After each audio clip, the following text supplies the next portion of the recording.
मौलिक अधिकारों को लागू करने अथवा अतिक्रमण करने के मामले में उच्च न्यायालय निम्नलिखित में से किस प्रकार का आदेश जारी कर सकता है? तो सभी प्रकार का अधिकार परीक्षा, परमादेश, प्रतिषेध और बंदी पक्षियों और उत्प्रेषण लेख। ठीक है, तो सभी प्रकार का उपरोक्त सभी सही आंसर रहता है। बंदी प्रत्यक्षीकरण, अच्छा, एक जो रिट जारी होते हैं उच्चतम न्यायालय यानी कि सुप्रीम कोर्ट कौन से आर्टिकल के तहत जारी करते हैं? 32। और उच्च न्यायालय कौन से आर्टिकल के तहत जारी करते हैं? 226। ये भी एग्जाम में क्वेश्चन बने हैं। बंदी प्रत्यक्षीकरण यानी कि हैबेस कॉर्पस, ये भी आपको नाम याद रखना है कि बंदी प्रत्यक्षीकरण को क्या बोलते हैं? हैबेस कॉर्पस। इंग्लिश में कभी कभार हैबेस कॉर्पस भी लिखा हुआ आता है या कभी कभार सिर्फ मैचिंग करने के लिए भी आ जाता है।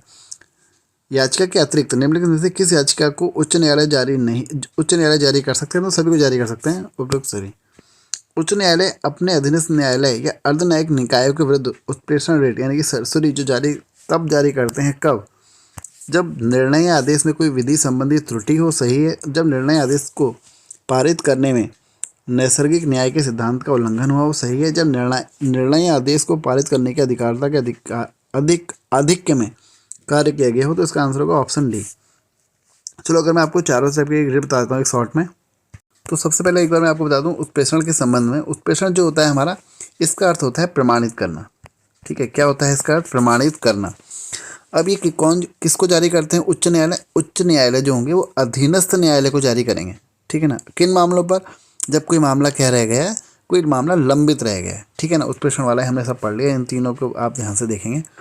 ठीक है, और एक क्वेश्चन एग्जाम में कभी एक मैंने ये देखा है कि भाई ये क्या ये निवारक है या सहायक है? तो ये निवारक और सहायक दोनों है उत्प्रेषण। ठीक है, और कब जारी होता है? किसी निर्णय के बाद ही जारी होता है। कौन सा? उत्प्रेषण के हम बारे में बात कर रहे हैं। ठीक है ना। अब अगर हम बात करें परमादेश के बारे में, तो इसका तो आपको अर्थ से समझ में आ रहा होगा कि भाई न्यायालय आदेश देते हैं कि भाई न्यायालय इसमें क्या देंगे? आदेश देंगे। ठीक है ना। ये किसके संबंध में जारी होता है? कार्यों और नकारने के संबंध में पूछा जाता है। ठीक है ना। अब किसके खिलाफ ये जारी नहीं होता परमादेश? एग्जाम में बना है क्वेश्चन। तो निजी व्यक्ति के बारे में ये नहीं होगा, यानी कि पब्लिक जो होंगे हमारे पब्लिक अफसर, उनके बारे में तो जारी होता है, लेकिन निजी व्यक्ति के बारे में ये जारी नहीं होता। ठीक है ना। और किसके लिए जारी नहीं होता? और ये जो जारी नहीं होता, राष्ट्रपति, ठीक है, राज्यपाल और गैर संवैधानिक यानी कि जिसका संविधान में उल्लेख नहीं है। और किसके लिए जारी नहीं होता? हाई कोर्ट के चीफ जस्टिस के लिए जारी नहीं होता। ठीक है, तो ये याद रखना। ठीक है ना। और ये सीधे सक्रिय होता है, इसके लिए कोई वो नहीं है, सीधे सक्रिय होता है। एग्जाम में बना है कि कैसे सक्रिय होता है, तो सीधे सक्रिय होता है, याद रखना परमादेश। अब मैं आपको बहुत ज़्यादा डिटेल में नहीं समझा रहा हूँ, बस समझा रहा हूँ, कुछ फैक्ट बता रहा हूँ जो आपको याद करने हैं। और एक होता है हमारा प्रतिषेध। प्रतिषेध का सीधे अर्थ होता है रोकना। क्या अर्थ होता है? रोकना। अब ये कौन करता है? उच्च न्यायालय। ये भी अधीनस्थ न्यायालय को जारी करता है। जिस तरीके से हमने देखा परमादेश जो होता है वो सीधे सक्रिय होता है। परमादेश कैसे सक्रिय होता है? सीधे, डायरेक्ट। लेकिन जो प्रतिषेध होगा ना, वो सीधे सक्रिय नहीं होता। ठीक है। और हमने इससे पहले देखा था कि उत्प्रेषण जो होता है हमारा, क्या होता है? निवारक और सहायक दोनों होता है। निवारक और सहायक दोनों होता है। लेकिन अगर हम बात करें हम प्रतिषेध के मामले में, केवल निवारक होगा। ठीक है, केवल निवारक होगा। ठीक है, और ये आदेश के पारित होने से पूर्व भी जारी हो सकता है। कौन सा? उत्प्रेषण, क्योंकि रोक रहे हैं ना भाई इसमें, तो उत्प्रेषण में, प्रतिषेध में क्या हो रहे हैं? रोक रहे हैं। लेकिन उत्प्रेषण में आदेश के जारी होने के बाद ही जारी होगा, है ना। ठीक है, तो ये ऐसा इसमें कुछ है। और डिटेल में कहेंगे तो मैं कभी डिटेल में इन पांचों डेटों के बारे में बता दूंगा। एक सबसे इंपॉर्टेंट तो एक आपको याद ही रखना है, सुप्रीम कोर्ट में आर्टिकल 32 के तहत और हाई कोर्ट में 226 के तहत जारी होते हैं। अगला क्वेश्चन है हमारा उसमें उच्च न्यायालय, ये हमने देख लिया है। उच्च न्यायालय की परमादेश जारी करने की शक्ति अंतर्गत आते हैं जो मैंने आपको भी बताया। देखो, संवैधानिक अधिकार है ना, परमादेश वाला, सांविधिक अधिकार, मौलिक अधिकार, है ना। और लेकिन इसमें गैर संवैधानिक होता ना अगर, तो गलत हो जाता। गैर संवैधानिक के खिलाफ नहीं कर सकते। तो और उपयुक्त सभी। और इसमें मैं एक दो और चीज़ें और ऐड कर देता हूँ, राष्ट्रपति, राज्यपाल। ठीक है ना, ये भी याद रखना, इसके खिलाफ जारी नहीं हो सकता है ना। राष्ट्रपति, राज्यपाल, हाई कोर्ट के चीफ जस्टिस, इनके खिलाफ जारी नहीं हो सकता। क्या? परमादेश। अब अगला क्वेश्चन है हमारा, उच्च न्यायालय को किसका अधीक्षण करने का अधिकार है?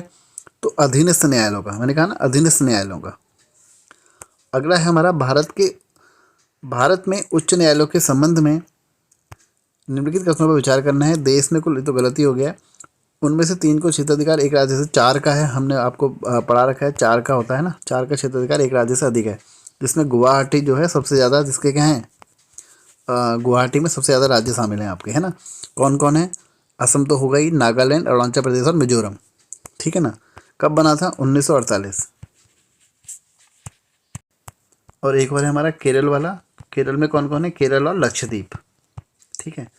केरल और लक्षद्वीप कब बना था केरल वाला? कल बताया था, इसके 10 साल बाद। कब? 1958 में, ठीक है ना। और हमने कौन सा देखा था? गुवाहाटी देख लिया हमने। और एक है हमारा जो पश्चिम बंगाल वाला है ना, इसमें क्या है हमारा, जो कोलकाता में जिसकी सीट है, एक हो गया पश्चिम बंगाल को देखता है वो, एक अंडमान निकोबार द्वीप समूह को देखता है, एक मुंबई वाला भी है ना। मुंबई वाला महाराष्ट्र को तो देखेगा ही देखेगा, क्योंकि महाराष्ट्र मुंबई में पड़ता है, और गोवा को भी देखेगा, दादरा और नगर हवेली को भी देखता है, और दमन और दीव को भी देखता है, ठीक है ना। तो ये चीज़ें हैं हमारी। अच्छा, 1862 में 3 बने थे हमारे एग्जाम में, क्वेश्चन बना है। कौन कौन से बने थे? कलकत्ता बना था, मुंबई बना था, और तीसरा मद्रास बना था, ठीक है ना। एक क्वेश्चन एग्जाम में ये बनता है कि भाई जो केरल है उसकी सीट कहाँ पर है, मतलब जैसे उत्तराखंड का उच्च न्यायालय जो है हमारा नैनीताल में है, उसी तरह केरल का कहाँ पर है, तो एर्नाकुलम करके याद रखना, या कहीं अनारकुलम कर ऐसे करके कुछ लिखा रहता है, ये ध्यान देना आप लोग, है ना, अनारकुलम करके, ठीक है। आंध्र प्रदेश और केरल वाला कब बना है? 1958 में, ये मैं आपको बता चुका हूँ, ठीक है। तो इस तरीके के क्वेश्चन बनते हैं। तो आज अच्छा, इस क्वेश्चन का जो हमारा आंसर क्या होगा वो देख लेते हैं अब एक बार। तो ये भी गलत हो गया हमारा, ये भी गलत हो गया है। किसी भी संघ राज्य क्षेत्र का अपना उच्च न्यायालय नहीं है, तो भाई ये भी गलत है, क्योंकि दिल्ली का अपना है ना, अभी हमने पढ़ा है दिल्ली का अपना है। दिल्ली उच्च न्यायालय कब बना है? 1966 में, 1966 में, ठीक है ना। उच्च न्यायालय के न्यायाधीश 62 वर्ष की उम्र तक पद पर धारित रहते हैं, बिल्कुल सही है। तो ये सही है, इसका ऑप्शन केवल 4 सही होना चाहिए, इसका आंसर केवल 4, ठीक है। अगला क्वेश्चन भी देख लेते हैं हम लोग। निम्न उच्च न्यायालयों में से कौन एक से अधिक राज्य केंद्र शासित प्रदेश के लिए है? तो गुवाहाटी 4 के लिए मैं बता चुका हूँ, असम, मिजोरम, अरुणाचल प्रदेश और नागालैंड। अगला क्वेश्चन है, निम्न में से कौन सा कथन उच्च न्यायालय के सेवानिवृत्त जज के विषय में सही है? सही है या सही नहीं है, एक बार देखते हैं। तो इसमें सही है पूछा गया है, वह सर्वोच्च न्यायालय में वकालत कर सकता है, बिल्कुल कर सकता है। सेवानिवृत्त जो जज है वो सर्वोच्च न्यायालय में क्या कर सकता है? वकालत कर सकता है। तो ऑप्शन ए ही इसका आंसर होगा। तो आज की वीडियो में इतना ही, मिलेंगे अगली वीडियो में, और उससे अगली वीडियो में आगे क्वेश्चन सॉल्व करेंगे, और फिर हमारा चैप्टर खत्म हो जाएगा। तो वीडियो को लाइक कर दीजिए, एक बार चैनल को सब्सक्राइब कर दीजिए जो साथ ही नहीं जुड़ रहे हैं। Thank you.